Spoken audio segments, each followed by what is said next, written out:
On top of this, we do have that negative talk about autism. One point that is made a lot that I think does need a bit more nuance but is appropriate is a lot of the ways we talk about autism are reflected on autistic people. They hear these things. One of the most shocking things I've found in my career is how few people think autistic people think about autism. Autism is our world. It is what we are defined by at times. It's something that comes up at every turn. Of course we're thinking about it. Of course we have extremely nuanced and personal opinions about ourselves. And this is not helped when autism is talked about as an epidemic, as something that should be cured, as something that is scary, that we need to solve before it becomes a problem. Now, I do think there is a bit of nuance left out of this conversation. Specifically the fact that some autistic symptoms are very, very difficult, very hard to deal with, and something that autistic people might not want. They might not want some of their symptoms because some of their symptoms actually make it harder to live. That is a fact. We can talk about how people also don't want autism due to stigma, but we have to also understand that it is valid for people to have negative feelings about the fact that they're nonverbal, to have negative feelings about the fact that they can't go to certain events because their sensory sensitivities won't allow it.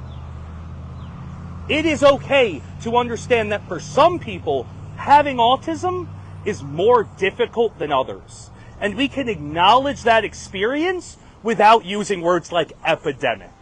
We do not have to use terms like that to acknowledge these individuals who do deserve support. I see a lot of this being in a one way or the other. Either autism is some huge thing we're scared of, or it's something that we have no complicated feelings about because everybody who's autistic should feel great about it. And in my opinion, this, right here, what I'm talking about, is the biggest problem regarding autism. Because while we can talk about policy changes, how they might impact it, how it might affect people, how it might affect people taking medication, in my opinion, the fact that this conversation is even being had is the hardest part for autistic people right now. Because to be blunt, we are a political football. We are simply a political issue to be argued about.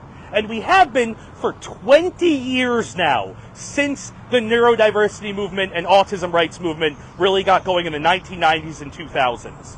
Immediately when that started is when the split started between the idea that neurodiversity is always good, or neurodiversity is leaving out people with more severe difficulties. These conversations started immediately. They've been going on for 20 years. And it's one thing for those to go on in scientific communities, in activist spaces. But we hear those conversations around us growing up. We hear people arguing about whether or not the correct approach to autism is being taken, whether or not autism should be thought of as a certain way.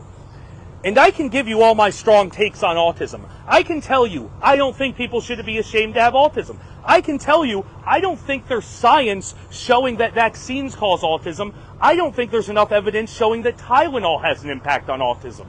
I can say those things directly. But coming to those conclusions took time, right? We aren't born with these answers. We have to develop them. And I want you to think about how difficult it is to develop these understandings of autism when the people around you are making these arguments extremely loaded. One thing I've seen with a lot of my clients are people who feel they're not allowed to say anything negative about autism because they think that is problematic. And I have to explain to them over and over again, no, it's problematic for other people to say these things. You get to have whatever opinions about yourself that you want to have. And they feel like they can't actually talk about their complicated feelings, about the fact that, understandably, some autistic people, especially those in the very beginning of their journey, have looked at me and went, I wish I didn't have autism because it's making my life harder. And that's a step in a process that they need to be able to go on organically, at their own pace, on their own terms. They can't come into these conversations terrified to have them because they think they're hurting their own community by having complicated feelings about themselves. This is something I do not think we talk about enough. How the conversations about autism have really made it difficult as an autistic person to clearly figure out how you feel about yourself. Because who we are is so politicized.